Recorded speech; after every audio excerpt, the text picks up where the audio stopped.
Some rock stars seem born to live forever. Untouchable, immortal, larger than life. And then there are the ones whose brilliance comes tethered to fragility, whose voices soar, but whose private battles weigh them down until the stage lights finally dim. Scott Weiland was one of those rare, complicated figures. He fronted Stone Temple Pilots, one of the defining rock bands of the 90s, and later reinvented himself with Velvet Revolver, earning Grammys, platinum records, and a reputation as one of the most magnetic performers of his time. With Stone Temple Pilots alone, he sold over 35 million records worldwide. But Scott was also a man chased by addiction, insecurity, and a constant need to quiet the storms inside his head. His life was both inspiring and heartbreaking, the story of a voice that defined a generation and a soul that never quite found peace. Scott Richard Klein was born on October 27, 1967, in San Jose, California. When his mother remarried, he adopted the surname of his stepfather and became Scott Weiland. His early childhood was spent partly in Northeast Ohio, where he lived near Cleveland, before returning to Orange County, California as a teenager. At Edison High School in Huntington Beach, Scott sang in the choir, played sports, and scribbled lyrics into worn-out notebooks.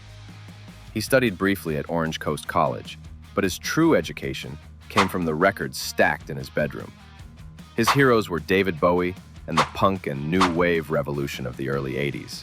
Bands like The Cure, the Sex Pistols, and The Clash. You can hear echoes of those influences in almost everything he later wrote.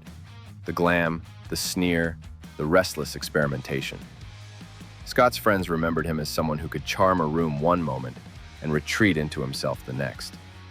That duality, dazzling confidence layered over deep insecurity, became the template for his entire career. Late '92, I was definitely watching MTV and saw the video for Sex Type Thing.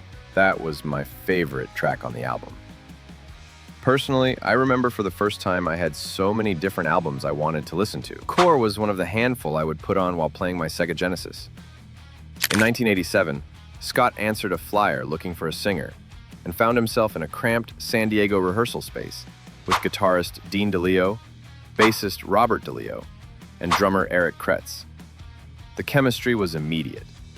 They swapped riffs and lyrics like they'd been playing together for years. The band went through several names.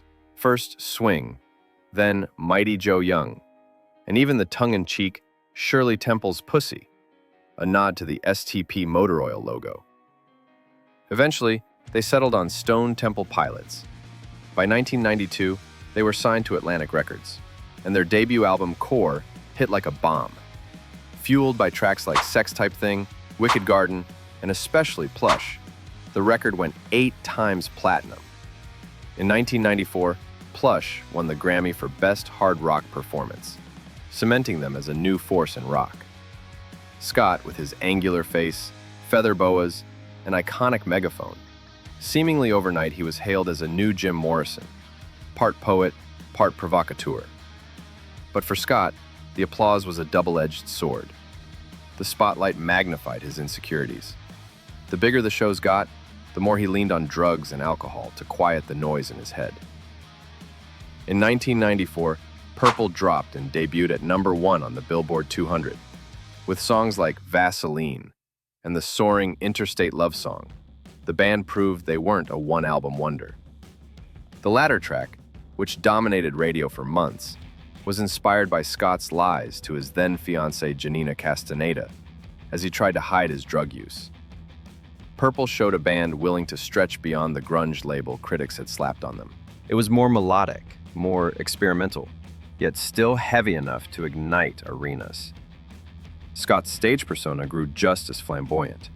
He wore glitter and boas, strutted across massive stages, and seemed untouchable.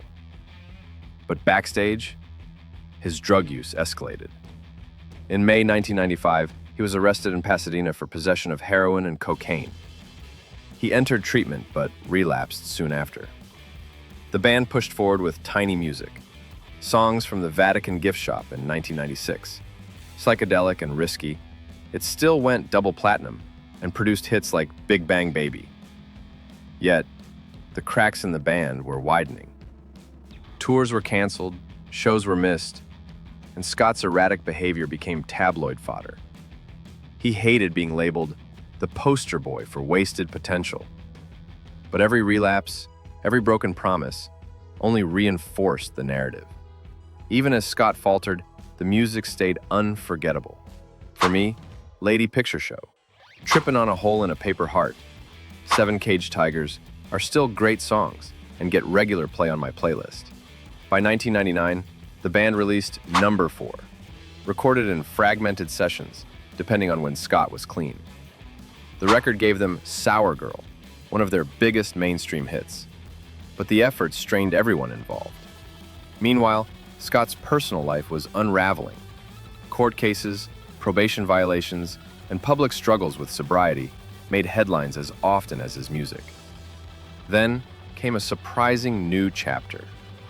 Former Guns N' Roses members Slash, Duff McKagan, and Matt Sorum, along with guitarist Dave Kushner, were searching for a singer. In 2003, Scott joined them, and Velvet Revolver was born.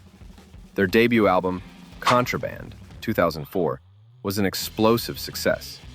It went multi-platinum, and the single Slither earned the band a Grammy for Best Hard Rock Performance in 2005.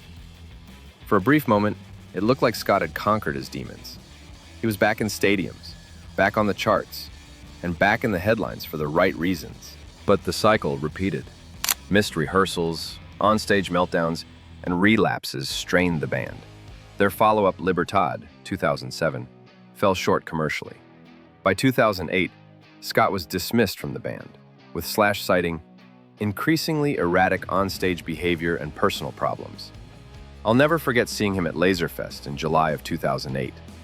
Even then, I had a feeling like, I need to enjoy this because I likely won't see him perform again. And now, hearing these songs again, I think about that night. Scott threw himself into solo projects.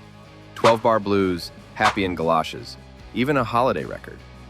Critics admired his adventurousness, but sales lagged and audiences dwindled. In 2013, the blow that many fans couldn't believe came. Stone Temple Pilots announced they had terminated Scott from the band. He said he learned about it from news reports. For millions of fans, it felt unthinkable. STP without Weiland. If you've stuck with me this far, you clearly care about the real stories behind rock legends, the triumphs and the tragedies. So here's the deal. Hit that subscribe button. Don't leave it for later. You know how Scott kept saying, "This is the last time," and it never was? Yeah, don't be like Scott. Do it now.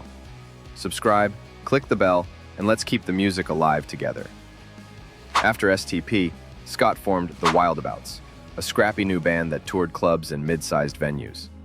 They released Blaster in 2015, an album that showed flashes of Scott's old brilliance. But by now, the contrast between what he once was and what he had become was painfully evident. Fans began posting cell phone clips of shows where Scott slurred lyrics, forgot verses, or seemed absent even while standing on stage. At times, though, the fire still flickered. Moments where the old swagger reappeared, reminding everyone why they fell in love with him in the first place. The Wildabouts guitarist, Jeremy Brown, tragically died of heart failure in March 2015, just a day before the band's album release. The loss devastated Scott, who carried the grief with him for the rest of the year. Scott's personal life remained turbulent as well. He had 2 children with his ex-wife, Mary Forsberg, who later wrote candidly about their chaotic marriage and his addiction in her memoir. Scott remarried photographer Jamie Wachtel in 2013, but stability seemed forever out of reach. On the evening of December 3, 2015, Scott Weiland was on his tour bus in Bloomington, Minnesota, scheduled to perform at the Medina Entertainment Center. Sometime before the show, his heart stopped. He was just 48 years old. The medical examiner later ruled his death an accidental overdose of cocaine, alcohol, and the drug MDA, with atherosclerotic heart disease, asthma, and multi-substance dependence as contributing factors. He was found in his bunk that evening, long before he could step on stage. News broke quickly. Radio stations across the country played Plush, an Interstate Love Song, in tribute. Musicians who had once clashed with Scott, Slash, the DeLeo brothers, offered heartfelt words of grief.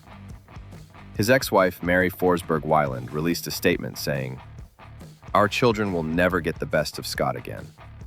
But maybe his story can save the next kid standing on that same ledge." Fans held candlelight vigils in Los Angeles and elsewhere, gathering with vinyl sleeves, ticket stubs, and fading concert tees. Social media filled with tributes, many admitting that Scott's voice had been the soundtrack to their youth. Scott Weiland's story is one of contrasts. He was a man who gave us songs that could make a car stereo feel like a stadium, anthems that still surge with life decades later. Yet, he was also a man who struggled every single day to live with himself. His story is not just about addiction. It's about the price of fame, the fragility of genius, and the human cost behind the music we love. If his life feels like a movie we always knew would end in tears, it's because we've seen the pattern before. Brilliant talent, crushing pressure, addiction that robs us of someone too soon. And yet, we return to the music, because the music is what endures. Scott Weiland left us too soon, but his songs remain. They remind us of the highs, the lows, the beauty, and the warning. Behind every voice that sounds immortal is a human being trying to hold it together. Rest easy, Scott. The stage lights dimmed, but the music, when and the lesson, keep playing.